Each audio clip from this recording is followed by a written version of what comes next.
Hello, everyone, and welcome to The Upside. I'm Kyle Cheropita.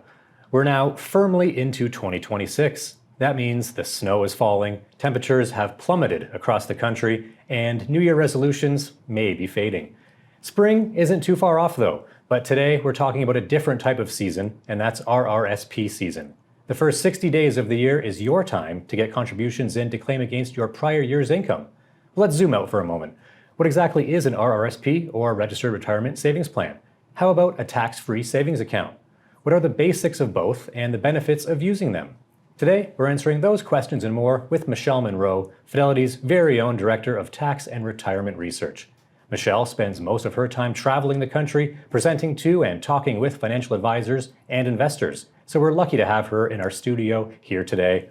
Welcome, Michelle. Great to be here. Thanks for having me, Kyle. Thank you so much for being here with me today and talking all things RRSPs and TFSAs. So let's start by defining the basics of both RRSPs and TFSAs and really explaining the benefits of those programs. Let's get into RRSPs first. Okay.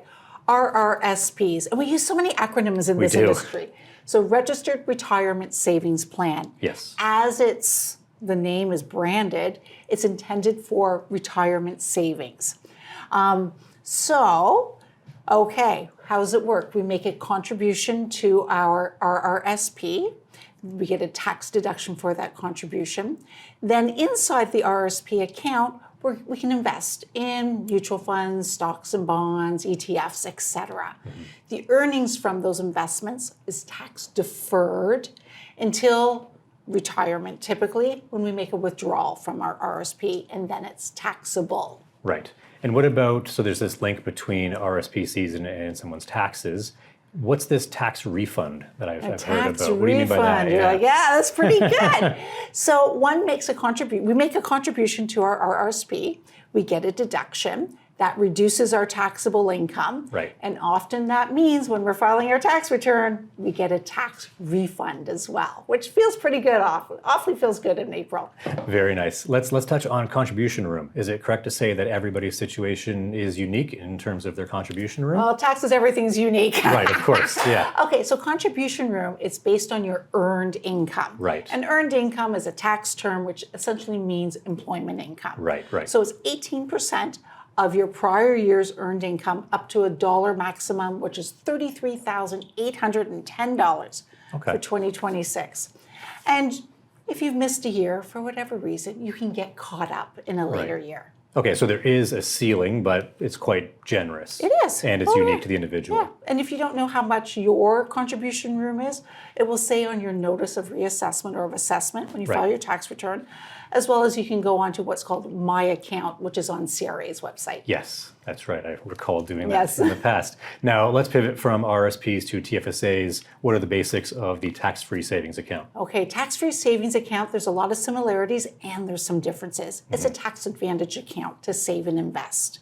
So when you make that contribution to your tax-free savings account, TFSA, you don't get a deduction for that. There's no tax deduction for that. Okay. But you can invest in the similar investments, mutual funds, ETFs, stocks and bonds, what have you. The earnings on those investments inside the TFSA are tax-free. Very nice. Withdrawals from your TFSA are also tax-free. In addition, TFSA is more flexible. So if you make a withdrawal, let's say in 2026, you can recontribute that in a later year, 2027 or later. Okay, I did want to ask you a bit more about withdrawals, but first let's cover who tends to benefit from being involved in the TFSA program. I think anybody who has investable assets that they're looking to save and invest, a tax-free savings account is a great way to start because of its flexibility. Okay, and then contribution limits, do they work the same? Contribution limits, great. Yeah. Okay, so they're different than an RRSP. RRSP is based on earned income. TFSA, it's based, as long as you are 18 years of age or older, you start accumulating TFSA contribution room. So in 2026, that is $7,000. And there's no upper age limit either, so it continues on. If you've missed a year, again, you can catch up in a later year.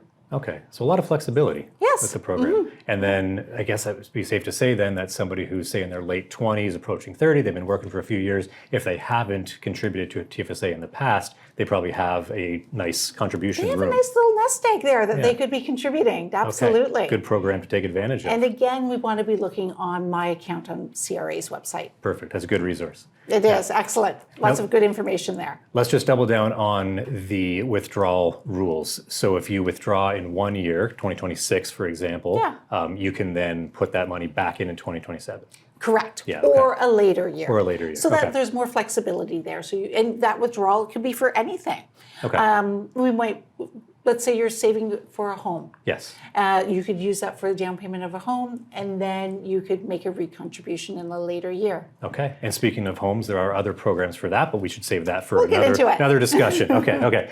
Let's talk a bit about the deadlines. So I mentioned before, there is this link between tax time and RSP time. Right. What are the key deadlines that someone needs to keep in mind in the next few weeks or month from an RRSP perspective? Okay, from that RRSP perspective. Okay, so this is really one of the things I like about the RRSP. You have 60 days after year end, so a little bit of cushion room to make that RRSP contribution and claim the deduction on the prior year. Okay. So 2025 tax year, we have until March 1st, 60 days after year end, 2026, to make that RSP contribution and then deduct it on your 2025 tax return. But I looked at the calendar. March 1st is on a Saturday or Sunday. Yes. It's on a Sunday. So we get to March 2nd, the following Monday, to make that RSP contribution. So everyone should be circling March 2nd on their calendar. Well, or technically the week before. why wait until the very last minute? Why wait? If you have time, if you have the cash available, and as well, if you can get that contribution in sooner, it will start accruing that tax-deferred growth and earnings sooner. Right. Okay, so February's crunch time. Right. Okay. February's crunch time. February's crunch time, everybody. Get on those contributions. Let's go back to TFSAs then. Are the TFSAs under the same deadlines? They don't have the same, because they're so much Annual, more flexible. right. It's just, if you get your contribution in on December 31st, then it's for December 31st. But because you can contribute it later, we don't need the same 60 days for the TFSAs. Okay.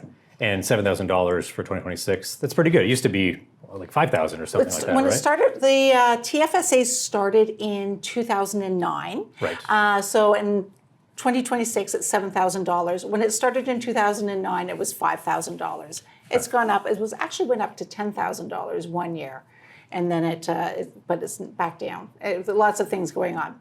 But I should note for our audience, though, that say they were 18 in 2009, never made a contribution to their TFSA, they would have $109,000 of TFSA contribution room. Pretty significant. That is pretty significant, and certainly it's easier to do $7,000 or what have you each year, as opposed to trying to come up with a six-figure number. Okay. If my memory serves, 2009 was also the year that the Family Day holiday was launched. If it wasn't, it was around there if it wasn't that year. So anyways, everybody enjoy your Family Day holiday coming up as well. So we established before the link between RSP contribution time and taxes. So that will be in April, I believe, are the tax deadlines. Let's talk about those a bit more. Quick look, what are the tax deadlines coming up that people need to think about, and any tips for tax preparedness? So we talked about the RSP deadline. March 1st, delayed to March 2nd. Tax returns for individuals are typically due on April 30th. Okay. As well as if you're self-employed or married to a self-employed individual, you have until June 15th. So thinking about that. But for our viewers as well, what we might want to do is actually do an estimate of our taxes sooner rather than later. And Fidelity.ca does have a tax calculator that you can use this. The reason I'm saying we're doing this is so then you can assess, well, maybe I have a tax balance owing. Well, at least I can start preparing for that sooner rather than later. Yes. Whereas maybe I'm getting a big refund or a refund. Let's get my tax return in a little bit sooner so I can get that tax refund a little bit sooner. Smart. I feel like there's enough tax tips out there that you could probably come back and we could do a full show just on tax season. Yeah, All right. I think you just get your receipts organized. Yes. Look at last year's return. What did you claim? Maybe you have childcare expenses. Get those organized. Get your ducks in a row. Okay. Anything specific for 2026 on tax brackets that you'd like to Oh, comment on tax today? brackets. Yeah. Well, there's a nice little tax savings. The lowest tax bracket was reduced by 1%. Okay. What that means for a couple is about $750 Okay. over the entire year. But I'm a tax accountant. Watch the pennies, let the dollars take care of themselves. I could spend that $750 many different ways. I'll enjoy it. Now, Michelle, back in December, you did a Reddit AMA I with did. Fidelity Canada, very well received, and thank you to everyone in our community who contributed to that, asked a lot of great questions for Michelle. And I want to highlight a few of them today that were specific to TFSAs and RRSPs. There were a lot of call it interesting ones as well that you answered very well on interesting topics. I'm just going to refer to my notes here. Something about crypto wallets in the CRA. There was one about cross-border money transfers, a few things on RIFs as well, and that's the retirement income fund for pensioners. Registered Retirement Income Fund. So that's when Yeah. we mature our RSP and then it becomes a RIF and we start to draw it down. Right. Okay. So maybe another topic that we could dive into more later. But just to get back on track, question here from that Reddit AMA that I wanted to dive into with you. Somebody asked, after a big income boost, would it make sense to withdraw from a TFSA before December 31st of one year to sort of fill up their RSP contribution the following year? Okay. What do you so think about that? Well, first of all, we're going to Yeah. deconstruct the question. So Okay. somebody has something in their TFSA. Mm-hmm. They've got some investments in there. And their income is rising. Okay. So now they're thinking, okay, well, I want to take advantage of the RSP and get that tax deduction. Mm-hmm. So the strategy here is, okay, well, I have my TFSA. I'm going to make a withdrawal from my TFSA. It's tax-free. I can make that contribution to my registered retirement savings plan. Well, now I get that tax deduction, reducing my taxable income. And at the end of the day, I'm still getting that tax deferred growth of those investments. So that's a great Okay. strategy, yeah. Yeah, very good answer. So it's important to look at the big picture, obviously. Right. Looking at the big picture, also thinking what is the individual's long-term goals, what Yes. are they planning? But a really common one is people are saving and investing for their futures, specifically retirement. Right. And probably safe to say at this time, it's always good for someone to talk to a professional so they can really dive into their own individual circumstances. Yeah. But listen to an episode like this, really, if it gets you excited, you're excited to go, you're really educating yourself. Great. One more I wanted to highlight from the AMA. Somebody asked, if your RRSP and TFSAs are maxed, what is the next best way to save and invest? Right. Okay, What do you well, think? for this individual, so they've maxed out their RSP, they've maxed out their TFSA. What do they do now? Mm-hmm. Well, depends again. So are they eligible to invest in a first home savings account? They'd Right. have to be a first home buyer, yes. Maybe they have children and they want to start saving for their registered education savings plan. Maybe they want to be looking at non-registered accounts. Right. Maybe they want to be paying off credit card debt or other debt. Right. So thinking is, again, we want to look at what is the big picture, what is that financial situation, what are their goals, and then how do we do that in a really tax efficient way? Very good. So again, no universal answer, no one size fits all, very customized to the individual. Yes. Mhm. Yeah. Great. One more from the AMA that I wanted to highlight to Great. you. This one was interesting. Somebody talked about their income dropping and then what should they prioritize. So they asked, if someone's income has been dramatically reduced, perhaps from taking a break from their job, should they still max out their, and they referenced TFSAs and first home savings account contributions if possible each year. Okay. Thoughts on that? All right. Again, and sometimes you'll see this. I went through it when I had my children, and I went on maternity leave, and I had a drop in my income. Right. Other places, sometimes people just take a sabbatical from their jobs, and they have a drop in their income.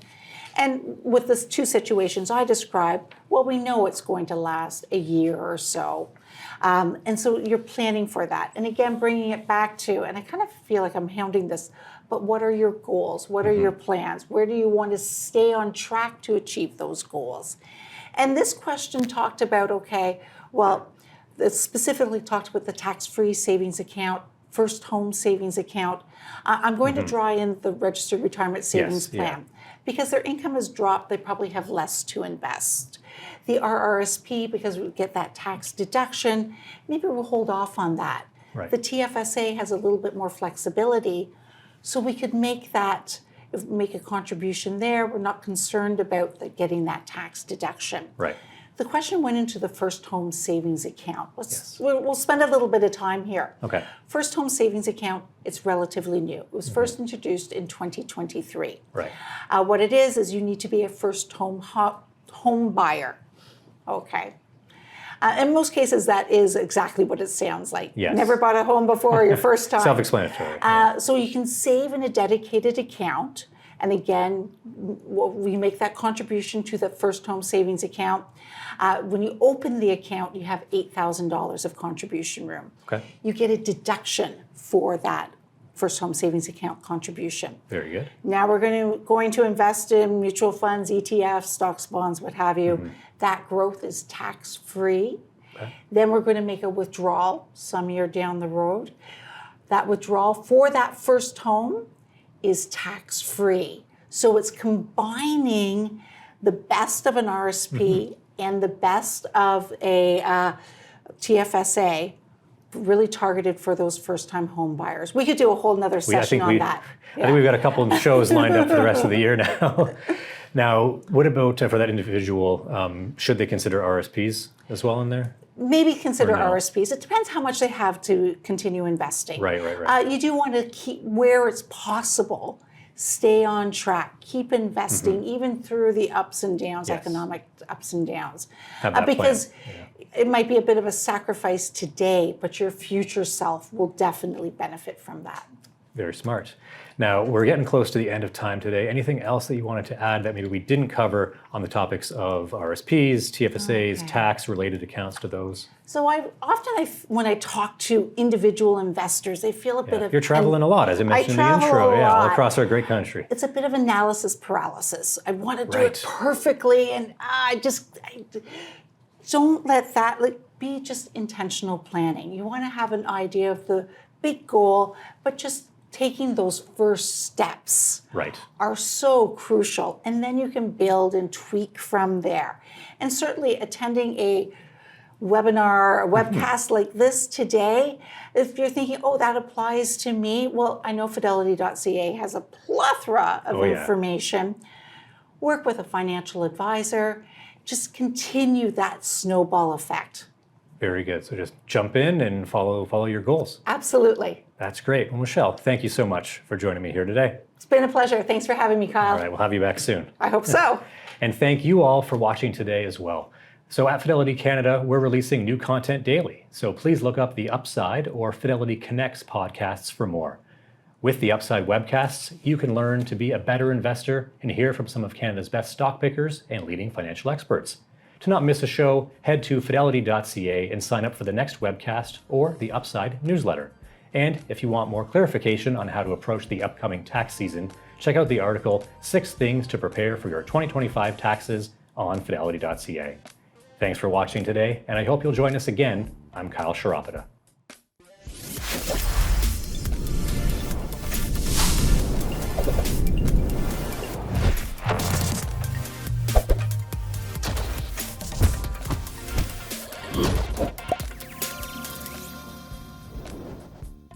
Thanks for listening to, or watching, Fidelity Canada's The Upside podcast.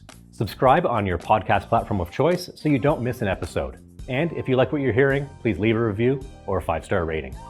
Fidelity mutual funds and ETFs are available by working with a financial advisor or through an online brokerage account. Visit fidelity.ca/howtobuy for more information. While on fidelity.ca, you can also find more information on future live webcasts. And don't forget to follow Fidelity Canada on LinkedIn, YouTube, Instagram, or X. We'll wrap things up today with a quick disclaimer.